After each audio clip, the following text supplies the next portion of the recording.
Guys, ನಮ್ಮನೆ ಬಾಗಿಲ ಹತ್ರ ನಿಂಬೆಹಣ್ಣು ಹಾಕ್ಬಿಟ್ಟು ಹೋಗಿದ್ದಾರೆ.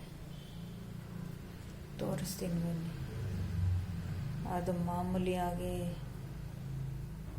ಇದೆಯೋ ಅಥವಾ ಯಾರಾದರೂ ಮಾಡೇನಾದರೂ ಹಾಕಿದ್ದಾರೋ ಗೊತ್ತಿಲ್ಲ. ಅದು ನಾನು ನಡ್ಕೊಂಡು ಹೋಗ್ತಾ ಇದ್ದಾಗ ಮ್ಯಾಟ್ ಕೆಳಗಡೆ ಇಕ್ಕಿದ್ರು. ತುಳಿದ್ರೆ ಮ್ಯಾಟ್ ಕಾಲು ಉಜ್ಜಿದ್ರೆ ಅದು ಕಾಲೊಳಗಡೆ ಪ್ರೆಸ್ ಆಯಿತು, ನೋವಾಯಿತು. ಏನು ಅಂತ ಎದ್ದು ನೋಡಿದ್ರೆ ಅಲ್ಲಿ ನಿಂಬೆಹಣ್ಣಿತ್ತು. ಅದು ಯಾವ ರೀತಿ ಇತ್ತು ಅನ್ನೋದು ತೋರಿಸ್ತೀನಿ ರೀ. ಅದು ಮ್ಯಾಟ್ ಮುಚ್ಚಿಬಿಟ್ಟು ನೋಡಿ ಗೈಸ್, ಇದು ಮ್ಯಾಟು. ಇದು ನಾನು ಈ ಕಡೆಯಿಂದ ಬಂದು ಮನೆಗೆ ತಿರ್ಕೊಂಡು ಹಿಂಗಿಕ್ಕದೆ.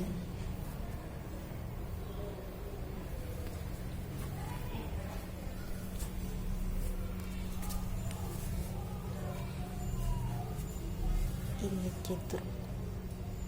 ಇಕ್ಕಿದ್ರು ಅಥವಾ ಅದೇ ಮೇಲಿಂದ ಬಿದ್ದರೆ ಅದು ಮ್ಯಾಟ್ ಯಾಕೆ ಕವರ್ ಆಗ್ತಾಯಿತ್ತು. ಬಟ್ ಅದಕ್ಕೆ ಅರಿಶಿನ ಕುಂಕುಮ ಏನೂ ಇಲ್ಲ, ಬರೀ ನಿಂಬೆಹಣ್ಣೆ ಇದೆ. ಇವತ್ತು ಅಮಾವಾಸ್ಯೆ ಬೇರೆ.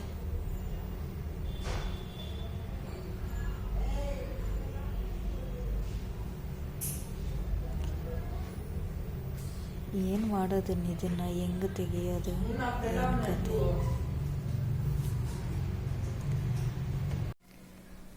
ಗೈಸ್, ಅದನ್ನು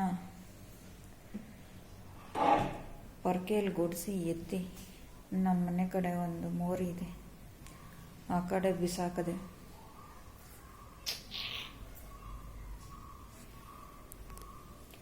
ಮೊನ್ನೆ ಹೋಗಿ ಐನವ್ರ ಹತ್ರ ಕೇಳಿದೆ.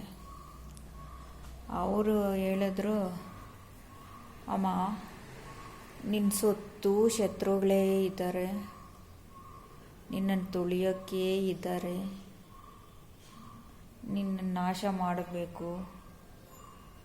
ನಾನು ಆವಾಗಲೇ ಹೇಳಿದ್ದೆ ನಿನ್ನ ನಾಶ ಮಾಡಬೇಕು ಅಂದರೆ. ಫಸ್ಟ್ ಒಂದು ಸತಿ ಮಾಡಿದರು, ನಿನ್ನ ನಾಶ ಮಾಡಬೇಕು, ನೀನು ತುಳಿಬೇಕು, ನಿನ್ನ ಸುತ್ತಲೂ ಇರೋರೆಲ್ಲ ಅದೇ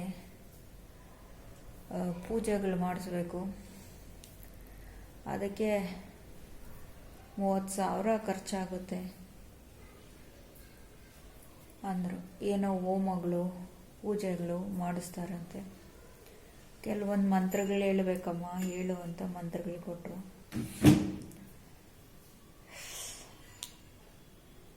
ಇವತ್ತು ಅಮಾವಾಸ್ಯೆ ಗೈಸ್, ನಿಮಗೂ ಗೊತ್ತಿರುತ್ತೆ ವಿಡಿಯೋ ನೋಡಿದ್ರೆ. ಅದು ನಿಂಬೆಹಣ್ಣು ಆದಂಗೆ ಬಿತ್ತು, ಯಾರಾದರೂ ತಂದು ಹಾಕಿದ್ರು. ಅದರ ಅರಿಶಿನ ಕುಂಕುಮ ಏನೂ ಇಲ್ಲ, ಬರೀ ನಿಂಬೆಹಣ್ಣು ಇದೆ. ತುಂಬ ಒಳ್ಳೆ ಜನ ಇದ್ದಾರೆ ಗೈಸ್ ನನ್ನ ಸುತ್ತು. ಈ ಒಬ್ಬರು, ನೀನು ಯಾವಾಗ ಸಾಯ್ತೀಯಾ, ನೀನು ಸತ್ತೋಗು, ಈ ಥರ ಮಾತುಗಳು ಬೇಜಾನ್ ಕೇಳಿದ್ದೀನಿ. ನಾನು ಅವ್ರದ್ದೇನಾದರೂ ತಿಂತಾ ಇದ್ದೀನ, ಉಣ್ತಾ ಇದ್ದೀನ, ಅವ್ರೇನಾದರೂ ನನಗೆ ಇಕ್ತಾ ಇದ್ದಾರ? ನಾಚಿಕೆ ಆಗಲ್ವ ಅವ್ರಿಗೆಲ್ಲ? ಕಮೆಂಟ್ ಒಂದು ಹಾಕಿದ್ರು ಗೈಸ್, ಒಂದು ಕಾಮಿಡಿ ವಿಡಿಯೋಗೆ. ಏನಂದರೆ, ನೀನು ಯಾವಾಗ ಸಾಯ್ತೀಯ ಅಂತ. ಇವ್ರಿಗೆ ಏನು ಮಾಡಿದ್ದೀನಿ ನಾನು ಸಾಯೋದಕ್ಕೆ? ನೀವೇನಾದರೂ ನನಗೆ ಇಕ್ತಾ ಇದ್ದೀರಪ್ಪ ಊಟ? ನಿಮ್ಮ ಮನೆಗಳಿಗೇನಾದರೂ ಬಂದಿದ್ದೀನಾ? ಯಾರೂ ಒಂದು ದಿವಸ ಊಟ ಹಾಕಲ್ಲ. ಯಾಕೆ ಈ ಥರ ಟಾರ್ಚರ್ ಮಾಡ್ತೀರಾ? ನಾವು ದುಡಿತೀವಿ, ನಾವು ಕಷ್ಟಪಡ್ತೀವಿ, ನಾವು ಬದುಕ್ತಾ ಇದ್ದೀವಿ. ನಿಮ್ಗೇನಾದರೂ ದ್ರೋಹ ಮಾಡಿದ್ದೀವಾ? ಕಮೆಂಟಲ್ಲಿ ಹಂಗೆ ಹಾಕಿದ್ದಾರೆ ಗೈಸ್. ಕಾಮಿಡಿ ವಿಡಿಯೋಸ್ ಮಾಡ್ತಾಯಿದ್ದೆ ಫಸ್ಟು ಸ್ಟಾರ್ಟಿಂಗಲ್ಲಿ. ಅದರಲ್ಲಿ ಒಂದು ಕಮೆಂಟ್ ಹಂಗೆ ಹಾಕಿದ್ರು. ನಾನು ಅದಕ್ಕೆ ರಿಪ್ಲೈ ಕೊಟ್ಟೆ, ನಿನ್ನ ಸತ್ತ ಮೇಲೆ ಸಾಯ್ತೀನಿ ಅಂತ. ಎಷ್ಟು ಅಹಂಕಾರ ಇರಬೇಡ ಜನರಿಗೆ. ನೀವು ಅಂತೀರಲ್ವ, ಫಸ್ಟ್ ನೀವೇ ಹೋಗ್ಬಿಡಿ, ಎಲ್ಲರೂ ನೆಮ್ಮದಿಗಿರ್ತಾರೆ. ನಿಮ್ಮ ಸುತ್ತಮುತ್ತ ಇರೋರ ಎಲ್ಲ ನೆಮ್ಮದಿಗಿರ್ತಾರೆ. ನಿಮಗೆ ಎಲ್ಲರೂ ಕಷ್ಟ ಅನ್ಸ್ಬಿಟ್ಟಿರುತ್ತೆ.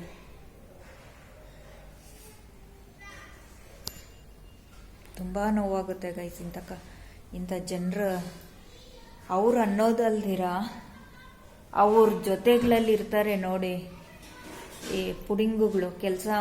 ಏನು ಕೆಲಸನೂ ಇರೋದಿಲ್ಲ ಅವುಗಳಿಗೆ. ಅವರಿಂದ ಇವ್ರಿಗೇನಾದರೂ ಬೆನಿಫಿಟ್ ಇರುತ್ತೆ. ಅವರ ಏನಾದರೂ ಮಾತಾಡ್ಸೋವಾಗ ಹಂಗೆ ಅವರು ಒಬ್ರು ಅಂದಿದ್ದಂಗೆ ಸತ್ತೋಗ್ಬಿಡು ಅಲ್ಲ, ಸತ್ತೋಗು ಅನ್ನೋದು ಏನೋ ಅದು ತುಂಬ ದಿವಸ ಆಯಿತು ಅಂದಿದ್ದು. ನಾನು ಅವ್ರ ಜೊತೆಗೆ ಹೋಗೋದು ಬಿಟ್ಬಿಟ್ಟೆ, ಅವ್ರ ಮನೆಗೆ ಹೋಗೋದು ಬಿಟ್ಬಿಟ್ಟೆ. ತುಂಬ ಒಳ್ಳೆ ಬುದ್ಧಿ ಕಲ್ತಿದ್ದೀಯಮ್ಮ, ತುಂಬ ಚೆನ್ನಾಗಿ ಒಳ್ಳೆ ಬುದ್ಧಿ ಕಲಿಸ್ತೀಯ ಜನರಿಗೆ ಅಂದ್ಕೊಂಡು ಬಂದುಬಿಟ್ಟೆ. ಅಂದರೆ ಈ ಒಬ್ಬರು ಹೇಳ್ತಾ ಇದ್ರು, ನೀನು ಸತ್ತೋಗು ಅಂತ. ಅವರು ಅವಳಿಗೆ ಹೇಳ್ಕೊಟ್ಟಿರೋದು.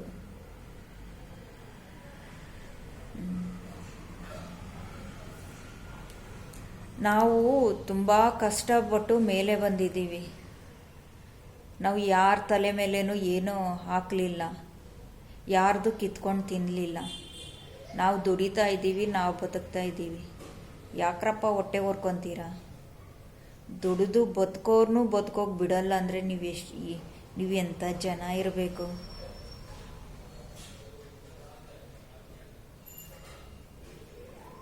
ನಮಗೆ ಕೈ ಕಾಲು ಬುದ್ಧಿ ತುಂಬ ಚೆನ್ನಾಗಿ ಕೊಟ್ಟಿದ್ದಾರೆ ದೇವರು. ನಿಮ್ಮ ಮನೆಗಳಿಗೆ ನೀವು ಕರೆದ್ರೂ ನಾವು ಬರಲ್ಲ, ನಿಮಗೆ ಗೊತ್ತು ನಾವು ಬರೋದು ಇಲ್ಲ ಅಂತ.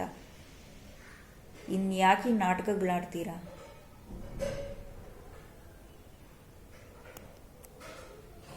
ನಾವು ಕಷ್ಟಪಡ್ತಾ ಇದ್ದೀವಿ, ನಾವು ದುಡಿತಾ ಇದ್ದೀವಿ.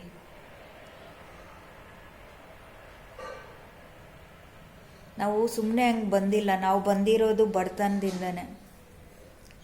ಏನು ಇಲ್ದಿರೋ ಫ್ಯಾಮಿಲಿಯಿಂದನೇ ನಾವು ಬಂದಿರೋದು. ಒಂದೊಂದು ರೂಪಾಯಿ ಬೆಲೆ ಗೊತ್ತು ನಮಗೆ, ಕಷ್ಟ ಪಟ್ಟಿದ್ದೀವಿ ಒಂದೊಂದು ರೂಪಾಯಿಗೂ. ಸುಮ್ಮನೆ ಆಗಲಿಲ್ಲ ನಮ್ಮ ಜೀವನ. ಎಷ್ಟೋ ಅದೇನೋ ಹೇಳ್ತಾರೆ ಅಲ್ವಾ, ಒಂದು ಕಲ್ಲಿಗೆ ಹೊಡೆತಗಳು ಬಿದ್ದರೆ ಹೆಂಗೆ ಶಿಲೆ ಆಗುತ್ತೋ ಆ ಥರ ಆಗಿದ್ದೀನಿ. ತುಂಬ ಏಟು ಬಿದ್ದಿದೆ ನನಗೆ. ತುಂಬ ನೋಡಿದ್ದೀನಿ, ಎಂತೆಂಥದ್ದನ್ನು ಎದುರಿಸ್ಕೊಂಬಂದಿದ್ದೀನಿ. ನಿಮ್ಮ ಕಣ್ಣುಗಳಲ್ಲಿ ನೋಡೋಕ್ಕಾಗ್ತಾ ಇಲ್ವಾ? ಇಲ್ಲ ಬರ್ತೀನಿ ನಿಮ್ಮ ಮನೆಗೆ, ಬಂದು ಕೂತ್ಕೊತೀನಿ. ಯಾರ ಕಮೆಂಟ್ ಹಾಕಿದ್ದೀರಲ್ವಾ, ಕೊಡಿ ನಿಮ್ಮ ಅಡ್ರೆಸ್.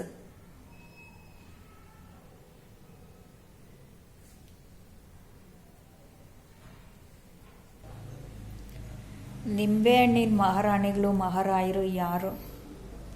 ಪಾಪ ಕೈಯಲ್ಲಿ ಏನೂ ಆಗಲ್ವಲ್ಲ, ಮೆತ್ತಗೆ ತಂದಾಕ್ಬಿಡ್ತಾರೆ. ಹಿಂದೆಯಿಂದನೂ ಹಂಗೆ ನನ್ನನ್ನು ನೋಡೋದು, ಗುರ್ರಾಯಿಸ್ಕೊಂಡು ನೋಡೋದು. ಅವ್ರು ನೋಡೋ ನೋಟ ನೋಡಬೇಕು, ಕೆಟ್ಟದಾಗಿ ನೆಗೆಟಿವ್ ಆಗಿ ನೋಡೋದು.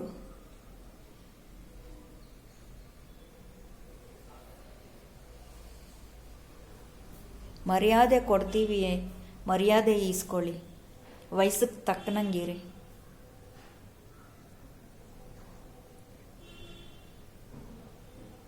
ನಿಂಬೆಹಣ್ಣು ಮಹಾರಾಣಿ, ನಿಂಬೆಹಣ್ಣು ಮಹಾರಾಜ. ಅಮಾವಾಸ್ಯೆ ಮಹಾರಾಣಿಗಳು, ಅಮಾವಾಸ್ಯೆ ಮಹಾರಾಜರು.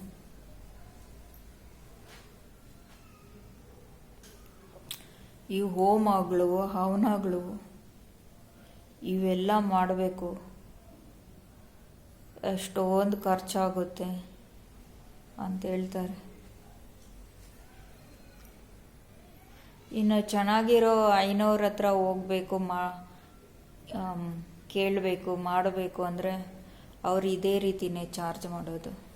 ಅಂತ ಇಂಥ ಅವ್ರ ಹತ್ರ ಹೋದರೆ ಕಮ್ಮಿಗೆಲ್ಲ ಮಾಡ್ತಾರೆ.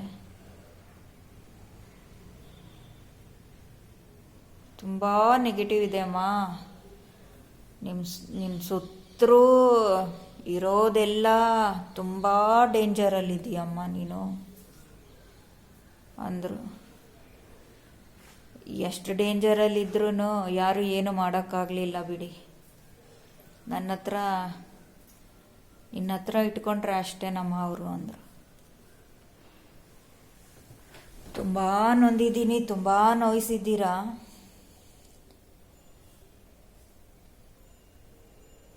ಇದ್ರ ಪರಿಣಾಮ ಸುಮ್ಮನೆ ಬಿಡಲ್ಲ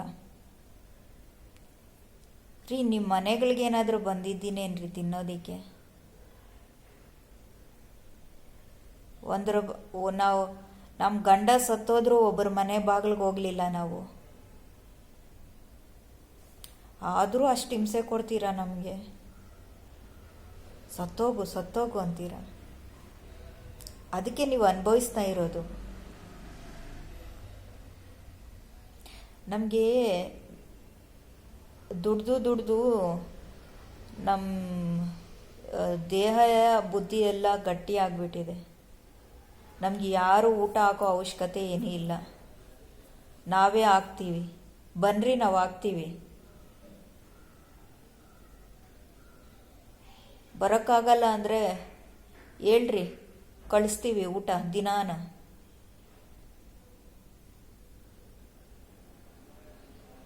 ಏನು ಸತ್ತೋಗು ಅಂತ ಹೇಳ್ತೀರ? ದೇವ್ರ ಕೈ ಕಾಲು ಕೊಟ್ಟಿಲ್ವಾ?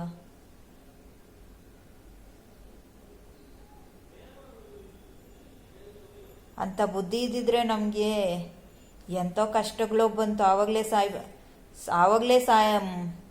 ಮನ್ಸಿಗೆ ಚುಚ್ಚಿ ಅಲ್ಲೇ ಸಾಯಿಸ್ಬಿಟ್ರಿ. ಇನ್ನೂ ಎಷ್ಟು ನೋವು ಕೊಡ್ತೀರಾ?